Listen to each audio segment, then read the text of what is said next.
Saat ini Jeffrey mau melaporkan ya. Iya, walaupun di YouTube juga udah banyak ya, apa namanya, dikatakan oleh para pakar bahwa eh, teknologi untuk eh, apa memaksa orang eh, supaya storage-nya dibuka itu adalah tidak boleh ya, karena itu melanggar aturan ya. Akan tetapi masih banyak aplikasi-aplikasi yang memaksa. Bahkan Jeffrey berusaha ya, Jeffrey berusaha untuk menjelaskan kepada mereka. Akan tetapi Jeffrey tidak punya wewenang ya. Malah mereka lebih galak terhadap Jeffrey. Mereka memaksa Jeffrey, bahkan mereka memaksa agar nomor HP Jeffrey di ini ya, apa, dimasukkan ya. Dia ini memaksa memakai storage Jeffrey, membuka storage Jeffrey semuanya, lalu nomor HP juga dipaksa untuk dijadikan satu di HP ya. Ya, supaya aplikasinya tersebut bisa dipakai. Aplikasi tersebut adalah OVO ya. OVO, aplikasi di mana kita harus top up dana ya. Dan Jeffrey sialnya itu sudah top up ya. Tapi untungnya tidak melebihi 100.000 ya. Ya, tidak melebihi 100.000 saja rasanya itu aplikasi petugasnya juga tetap ini ya, apa, melawan ya, memaksa Jeffrey ya untuk supaya kalau nggak mau ya sudah katanya. Ya bagaimana lagi Jeffrey ini? Jeffrey terpaksa harus melaporkan agar ini bisa dikoordinasikan, di-share juga ke Menkominfo dan petugas-petugasnya lainnya yang berwenang ya. Ya Jeffrey rasa yang berwenang lah yang bisa memaksa mereka ya agar menghentikan untuk memaksa aplikasinya membuka storage dari HP pengguna OVO ya. Dan juga Jeffrey melihat masih banyak aplikasi-aplikasi lain juga serupa dengan OVO yang memaksa orang untuk ini ya. Nanti Jeffrey akan share lagi aplikasi apa saja yang memaksa pengguna uh, membuka storage-nya ya. Dimana hal tentang aturan memaksa penggunaan storage itu sudah dikemukakan ya. Itu dilarang ya. Ya, Jeffrey mohon petugas yang berwenang lah yang ini ya, memaksa mereka ya untuk menghentikan ya, untuk menghentikan agar aplikasinya bisa tidak memaksa penggunanya untuk ini ya, apa, membuka storage ya. Ya kalau Jeffrey sendiri tidak bisa. Jeffrey sudah jelaskan, tapi mereka malah lebih galak daripada Jeffrey ya. Tolong yang berwenang lah yang bisa ya, yang bisa mengatur. Dan juga Jeffrey juga melihat banyak aplikasi-aplikasi ya, walaupun berbayar murah, juga Jeffrey tidak tahu ya apakah aplikasi-aplikasi tersebut ini ya bisa melanggar aturan atau tidak ya, dimana aplikasi tersebut alih-alih adalah aplikasi yang ini ya menjaga orang anak-anak ya. Jadi aplikasi di mana nomor anak-anak itu bisa orang tuanya yang pantau ya. Ya, Jeffrey curiga aplikasi tersebut bisa memantau juga nomor handphone orang lain, bukan nomor anak-anaknya saja. Tapi alih-alih cuma sebagai topeng saja ya, sebagai topeng untuk mengawasi anak-anak. Tolonglah diawasi juga aplikasi-aplikasi seperti itu. Di antaranya yang Jeffrey sudah lihat adalah aplikasi WEN ya, aplikasi untuk menjaga anak katanya. Ya, Jeffrey melihat aplikasi tersebut ada berbayar murah, tapi Jeffrey tidak tahu. Jeffrey tidak mau memakainya juga. Untuk apa berbayar walaupun murah? Jeffrey menyerahkan semuanya kepada yang berwenang saja. yang berwenang lah yang mendeteksi ya. Jeffrey rasa kalau cuma blokir saja percuma ya. Itu harus diberantas tuntas ya. Karena apa? Karena diblokir mereka bisa ini lagi, apa namanya, membuat lagi dengan nama lain ya. Memblokir aplikasi yang diblokir adalah namanya A. Lalu mereka membuat aplikasi yang bernama B, sama saja. Jadi berulang kali juga yang capek siapa? Yang capek yang petugas-petugasnya. Sudah diblokir A, lalu muncul aplikasi B yang sama saja. Ya, ya itulah namanya orang ya. Diblokir A, dia buat lagi aplikasi yang bernama B. Bagaimana coba? Terus-terusan aja, nggak kelar-kelar itu. Yang harus dituntaskan adalah pembuatnya siapa, ditangkap langsung, dijebloskan. Ya, kalau mereka tetap begitu saja, jebloskan saja ke penjara. Untuk apa orang-orang seperti itu? Iya, mereka itu, aduh, ampun, eh, nggak punya otak ya namanya orang-orang seperti itu memang. Memang itu adalah kejahatan terselubung yang Jeffrey katakan susah dituntaskan kalau tidak ditangkap orangnya ya yang membuat aplikasi tersebut ya.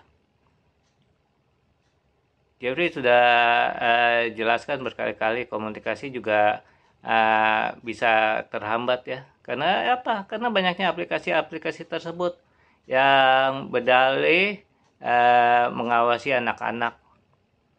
Tapi nomor orang lain juga mungkin bisa diawasi ya. Diawasi bahkan diblokir ya oleh mereka ya. Misalkan A dengan B, A mau kontak B, tapi berhubung B diawasi ya, itu ada nomor pihak ketiga lagi yang mengawasi B, A tidak bisa mengontak. A yang berhubung sebagai orang awam, mereka mengira ini B sedang sibuk atau B sedang apalah, tidak menyangka bahwa teknologi lah yang menghambat komunikasi mereka. Ya, jadi katakan sekali lagi kepada para pakar, apalagi petugas-petugas di Kementerian Kominfo ya, tolonglah orang-orang pintar dalam tanda kutip seperti tersebut dijebloskan saja ke penjara agar mereka jerah ya. Ya, Jeffrey juga sudah capek ya. Sudah puluhan tahun ini, aplikasi ini bermunculan terus-menerus ya. Iya, buat apa coba berganti ini pimpinan Kominfo juga sama saja. Aplikasi-aplikasi tersebut bermunculan terus bahkan tidak bisa dihambat ya. Iya, tolonglah ini kan lah dikasih peringatan keras ya kepada mereka ya supaya teknologi informasi bisa berjalan dengan lancar lagi ya. Jangan sampai ada hambatan-hambatan. Jeffrey sendiri sudah ini ya, sudah apa namanya, sudah bosan mengingatkan juga bahwa kejahatan tersebut seperti itulah yang ini ya. Mungkin ada para pelaku lain juga senang ya akan hal tersebut ya karena mereka ini ya bisa mencuri informasi ya. Ya, tapi karena Jeffrey menganggap ini adalah hal yang berbahaya ya, kejahatan terselubung ya. Iya, bukan saja yang berkepentingan yang bisa ini ya, yang bisa mengecek ya, tapi orang-orang awam lain pun yang memang mau melakukan kejahatan juga bisa ya, bisa melakukan kejahatan-kejahatan dengan terbukanya storage di HP pengguna masing-masing ya. Tolonglah hal ini tidak dibiarkan ya, dituntaskan sampai ke akar-akarnya, sampai ke orang-orangnya, bukan saja hanya diblokir. Karena kalau diblokir aplikasi yang satu yang bernama A lalu dibuat yang bernama A1, A2, A3 seterusnya. Ya, Jeffrey katakan sekali lagi kejahatan-kejahatan terselubung seperti inilah yang harus dituntaskan, karena hal ini bisa merusak semuanya. Jeffrey saja sudah merasakan ya keparahan dari ini ya, dari para perusahaan aplikasi perusak itu ya. Tiap hari Jeffrey harus bolak-balik ngecek ya satu persatu aplikasi, apalagi aplikasi-aplikasi yang memaksa orang top up dana ya. Top up dana mereka menjadi bank sendiri tanpa disadari, yang mentop up juga sudah mentop up lebih dari 10 aplikasi. Dengan lebih dari 10 aplikasi tersebut, apakah bisa diawasi setiap harinya satu persatu dicatat. Lalu misalkan ada berkurang dana, apakah mau bertanggung jawab para pembuat aplikasi tersebut. Jeffrey saja kewalahan sudah 1 bulan ini ya menghadapi aplikasi dana Jeffrey ya, yang saldonya bisa berkurang, bisa bertambah. Aneh kan?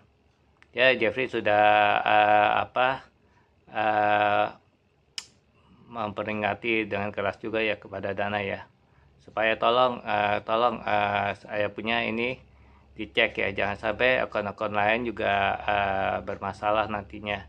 Dan Dana sendiri akan kewalahan kalau semua akun bermasalah. Mungkin ada jutaan akun di Dana ya, Jeffrey juga tidak tahu ya yang pakai Dana itu berapa orang. Akan tetapi sampai hari ini belum terselesaikan juga. Dana sudah email ke Jeffrey. Dari Dana sudah membuat laporan ke Jeffrey bahwa dana Jeffrey sudah dikembalikan. Akan tetapi ya setelah Jeffrey mengecek, tidak ada pengembalian dana dari aplikasi Dana tersebut. Ya, Jeffrey mau selesaikan secepat mungkin hal ini. Juga untuk aplikasi OVO ya, aplikasi OVO tolong ya kepada yang mendengar di-share juga ke OVO ya, supaya diperbaiki aplikasinya ya. Atau mau dilakukan peringatan keras oleh Kemenkominfo, silakan saja, mereka lah yang berwenang ya. Tolonglah yang mendengar ini di-sharekan juga tidak masalah kok ke Menkominfo, agar segera diatasi segera, supaya kejahatan terselubung bisa bisa berkurang sebanyak-banyaknya, bahkan zero ya, bahkan tidak ada lagi kejahatan terselubung ya dari aplikasi-aplikasi ya, aplikasi judi, aplikasi yang mengatasnamakan pengawasan terhadap anak-anak, itu adalah yang harus diawasi ya, karena mungkin saja bukan anak-anak yang diawasi, tetapi orang dewasa pun bisa diawasi oleh aplikasi-aplikasi tersebut. Dan jika orang dewasa bisa diawasi, betapa bahayanya setiap orang bisa mengawasi orang lain ya, tanpa diketahui siapa orang tersebut yang mengawasi kita. Juga aplikasi-aplikasi yang berbahaya adalah aplikasi-aplikasi yang memaksa membuka storage ya, para penginstal aplikasi tersebut. Masih banyak yang melanggar hal tersebut. Mereka memaksa penggunanya membuka storage supaya bisa memakai aplikasi mereka. Sangat berbahaya sekali ya. Mereka bisa mencuri informasi ya dengan storage-nya terbuka ya. Ya, Jeffrey katakan sekali lagi, hal-hal seperti itulah yang harus diawasi oleh pemerintah ya. Juga Jeffrey katakan sekali lagi untuk phone cloning dan SIM card cloning juga tolonglah menjadi perhatian ya, agar juga segera dilakukan pemberantasan terhadap hal-hal tersebut, karena hal-hal tersebut adalah tidak wajar ya menurut Jeffrey ya. SIM card cloning, untuk apa SIM card di cloning coba? Untuk apa phone di cloning coba? Kalau semua orang bisa mengcloning phone, mengcloning SIM card, betapa bahayanya dunia ini. Sudah tidak bisa lagi komunikasi dengan siapapun juga. Bahkan orang tua dengan anaknya saja bisa dicabut komunikasinya ya. Ya, orang tua dengan anak, persahabatan bisa hilang ya oleh orang-orang yang tidak bertanggung jawab.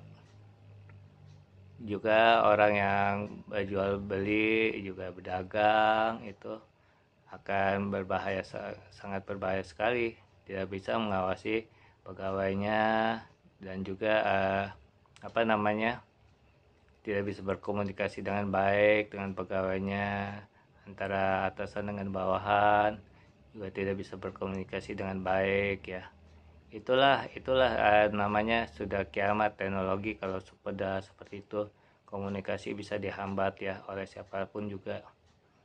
Jadi katakan sekali lagi, tolong dengan adanya teknologi informasi dan komunikasi ini, tolonglah jangan dirusak ya. Ya bagaimana tidak coba, yang dikatakan bahwa sudah ada beberapa negara bangkrut. Ya bangkrut karena komunikasi juga bisa, Jeffrey katakan ya. Bisa bangkrut karena komunikasi. Karena apa? Karena tidak ada komunikasi, maka mereka tidak bisa berjual beli, berdagang secara bebas, berbisnis secara bebas. Komunikasi terhambat, bagaimana tidak coba? Mereka setelah berbisnis nih, misalkan mereka di suatu tempat bisnis, oke nanti saya pelajari dulu. Tidak ada kabar-kabarnya lagi setelah itu. Bahkan itu pun apa namanya ya, sama saja parah, bukan? Buat apa berbisnis lagi seperti itu? Orang berbisnis jauh-jauh, sudah jauh-jauh dipelajari, nggak ada kabarnya. Semua juga pasti nggak ada, akan ada kabarnya kalau ada pihak ketiga yang jahat menghalangi komunikasi mereka, ya pasti tidak ada kabarnya lagi. Sudah buang-buang waktu, buang-buang tenaga juga ya. Mungkin juga ini apa, ya mereka kan mondar-mandir perlu transportasi, perlu biaya macam-macam, perlu biaya makan. Sudah berbisnis tapi tidak ada kabarnya lagi, padahal pihak tersebut mungkin sudah setuju ya, tapi karena ada pihak ketiga lagi yang menghalangi komunikasi, maka tidak terjadi deal. Ya bagaimana tidak, semuanya itu harus menjadi perhatian keras bagi pemimpin-pemimpin ya. Pemimpin yang mengatasi ini ya, jalannya komunikasi ya antara ini apa namanya, pemakai handphone, pemakai telepon juga ya. Tolonglah diatasi masalah-masalah seperti ini agar komunikasi bisa berjalan dengan baik dan lancar. Ya buat Jeffrey hanya bisa sampaikan saja. Jeffrey tidak mempunyai wewenang apapun juga. Yang mempunyai wewenang adalah bagian Kementerian Komunikasi dan Informasi ya. Ya, mereka lah yang berkepentingan untuk mengawasi ini. Jeffrey hanya memberikan informasi saja supaya masalah ini dituntaskan dengan baik, karena dari dahulu sudah sering terjadi seperti ini, komunikasi bisa terhambat ya, dari WhatsApp dan telepon rumah saja tidak ada komunikasi lagi, bagaimana tidak coba? Ya, Jeffrey juga sudah survei ke beberapa orang, ada beberapa orang juga terjadi hal yang serupa dengan Jeffrey ya, tidak bisa berkomunikasi dengan baik dari atasan ke bawahan maupun dari bawahan ke atasannya. Ya, tolong supaya ini menjadi perhatian ya. Terima kasih atas kerjasamanya.